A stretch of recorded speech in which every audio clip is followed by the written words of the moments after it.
En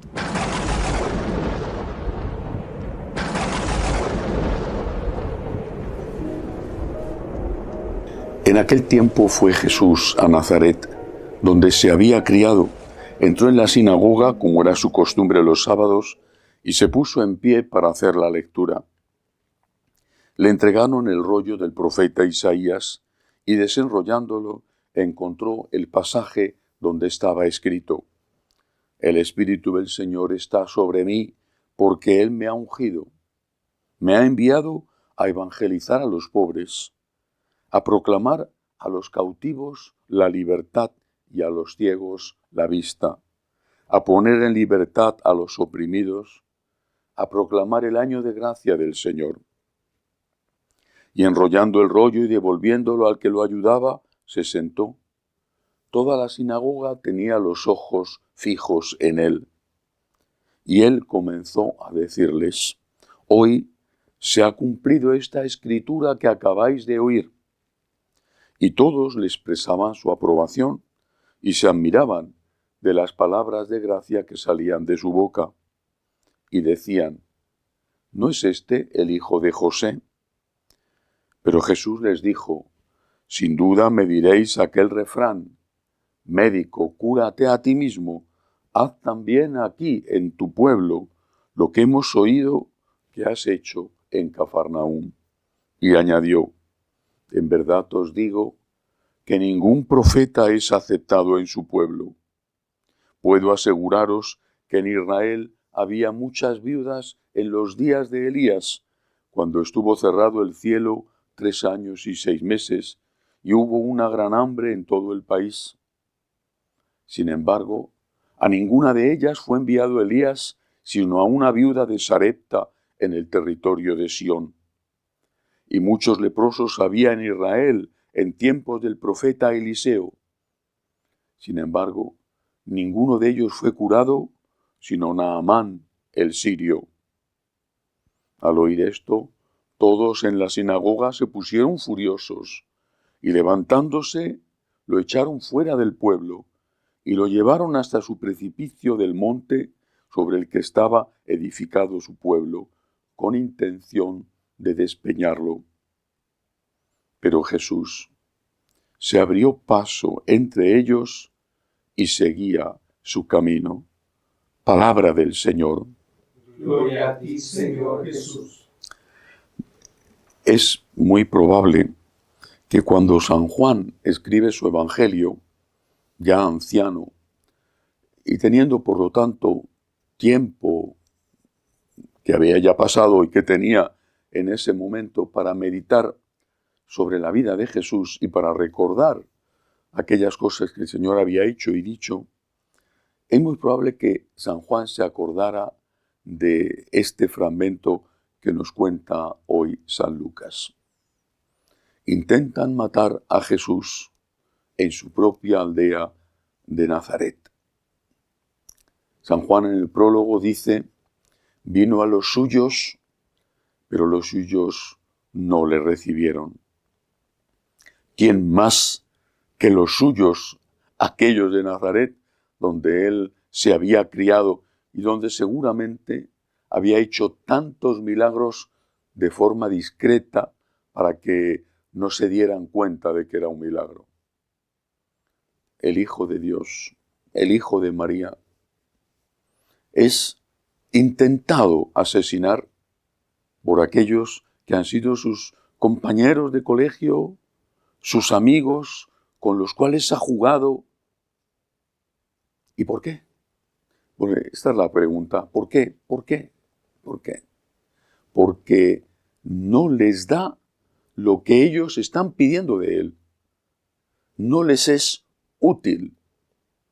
Entonces quieren matarle.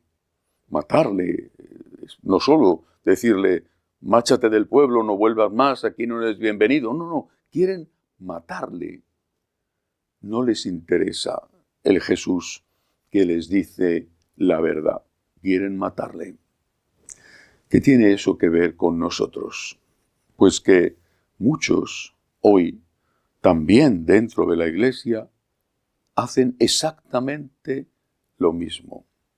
Hace unos días, un religioso muy próximo al Papa Francisco decía en un artículo publicado en un periódico italiano, decía que Jesucristo era alguien que no tenía misericordia. Estaba comentando el pasaje de la mujer cananea que pedía la curación de su hija y de la primera respuesta que le da Jesús a esa mujer con dulzura, pero con unas palabras que sonaban duras a los oídos. Mujer, he venido a los hijos de Israel y no está bien echar a los perritos, el pan de los hijos. Aquella mujer, probada en su humildad, con una frase que había sido dicha por Jesús, pero porque el Señor sabía lo que iba a ocurrir y quería que sus apóstoles, que pensaban así, se dieran cuenta de que Él no pensaba así. Primero se pone en el lugar de sus apóstoles para luego cambiar y decir cuál es la verdad que Él ha venido a enseñar. Cuando esa mujer le dice, es verdad, pero también los perritos comen las migas que caen de la mesa de los amos, Jesús le dice, qué grande es tu fe, y queda curada tu hija. Pues bien, en este pasaje, este religioso decía que Jesús se mostraba como alguien sin misericordia, como alguien que había necesitado conversión. ¿Por qué? ¿Por qué es posible que un religioso insulte y blasfeme así contra Jesús, contra la divina misericordia? ¿Por qué? Por el mismo motivo que aquellos de Nazaret quisieron matar a Cristo. Porque la verdad del Señor, Él es la verdad. El Señor y la verdad que enseña les perjudica. Y les perjudica porque no les conviene escuchar esa verdad. No les conviene.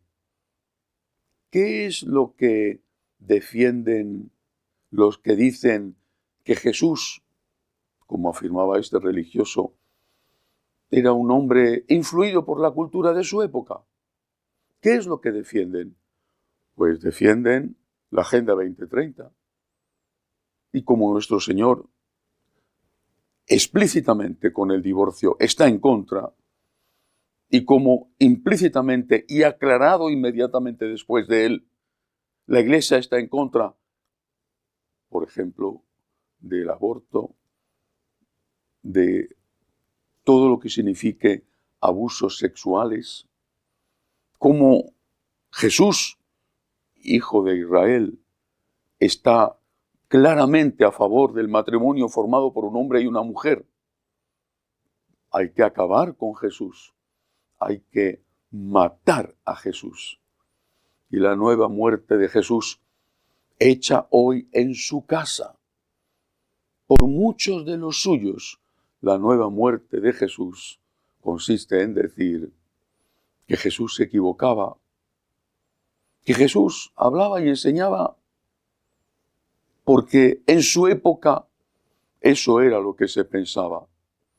Cuando dicen esto, y son muchos en la iglesia los que lo dicen, hay sacerdotes, por ejemplo, que cuando llega la hora de hacer una lectura de San Pablo, se niegan a leer a San Pablo porque dicen que San Pablo no refleja el pensamiento de Dios. Ellos están por encima de San Pablo y se atreven a afirmar esto.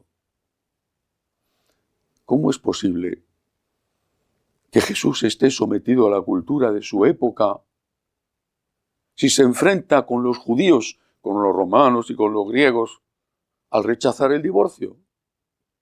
¿Cómo es posible que esté influido por la cultura de su época y que sea un esclavo de esa cultura, un portavoz de esa cultura, cuando se enfrenta con todos ellos porque se va a comer con prostitutas y publicanos?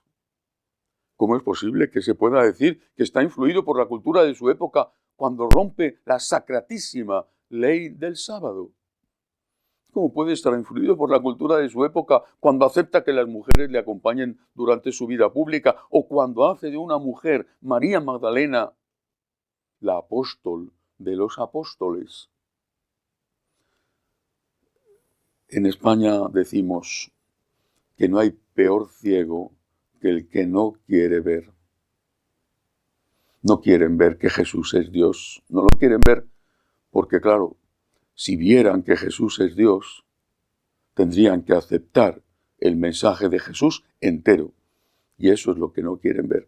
Entonces hoy también intentan matar a Jesús, despeñarle, matarle.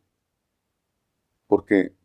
Porque lo que enseña Jesús no les conviene escucharlo y posiblemente además tampoco lo quieren practicar.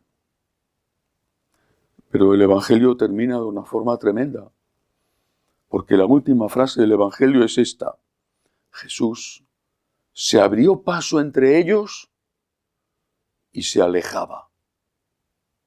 Siguió su camino. Vino a los suyos y los suyos no le recibieron y quisieron matarle. Pero sigue diciendo San Juan en su prólogo: a cuantos le recibieron, les da poder de ser hijos de Dios.